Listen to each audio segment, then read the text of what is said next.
I guess, Elijah, what do you feel was the big key to the performance you had today? Really just executing.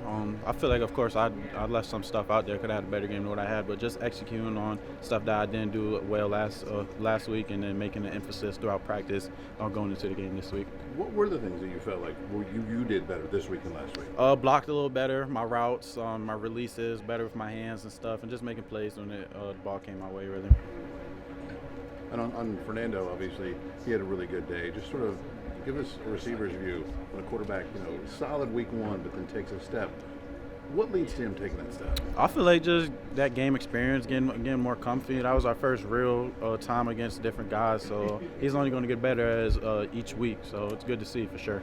Is that something people might underestimate? Like just needing a little bit to settle in, going in against a different group of guys for the first time. Oh yeah, most definitely. I mean, throughout camp you're seeing the same defense every single time, so you probably get a little used to it. But it's different when you're out here and everything's flying around. But he's doing good as everybody sees, so I'm happy for him.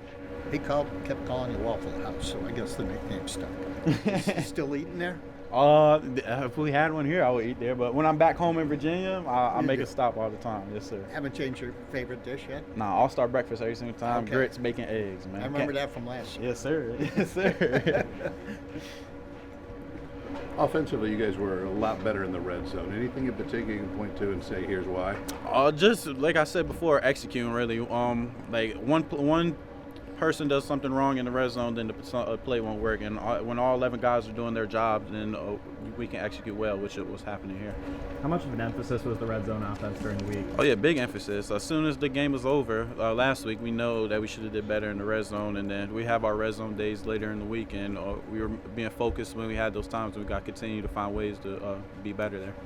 How much of an emphasis was it to come out focused again in the second half today? Oh yeah, big focus. As soon as we got in there, Coach Sig talking to us, we got to come out and still play hard. At any game, no matter if we're up 50, down 50, coming into that second half, you got to come out strong. What are his reminders like on the sideline in the second half to keep playing like that? Just stay focused, eliminate the clutter, keep your head down, all the stuff that he always preaches that we know. He doesn't even have to say it all the time. We know as a group that we got to keep going until the clock hits 0 in the fourth quarter.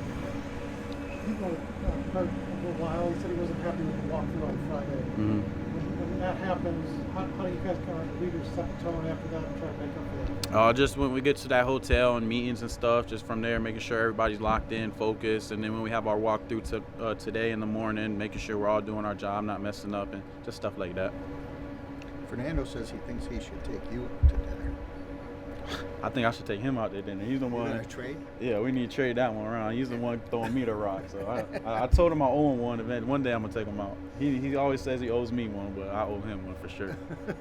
There were 9 other people who caught passes. How easy does that make your job? Man, that's great. I always tell all the guys, tight ends, running backs, receivers, if y'all catching passes, it's gonna make it easier for me. I realize now how a lot of defense gonna try to stop me. So as long as my other guys are eating, then it's gonna make it easier for me. So we have the guys that can go out there and make them plays. So I'm happy they're on my team.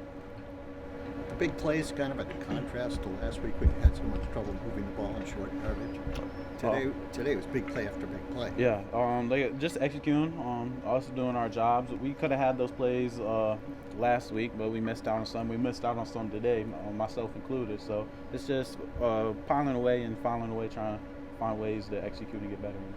E.J. Williams has been pretty involved in the offense the first few weeks. What's looked different about him this year? Man, he's healthy. That's all it is. When he's healthy, he's one of the best receivers in the nation. I tell him that he's one of the most talented, gifted receivers I've seen. It's just a matter of him staying on the field. Everything that he wants is going to come his way for sure. It's my dog.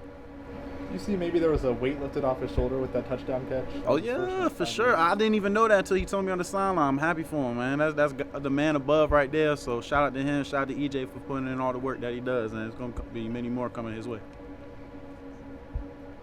Anything else? Thanks, man. Yes, sir. Thank y'all. Y'all have a good one.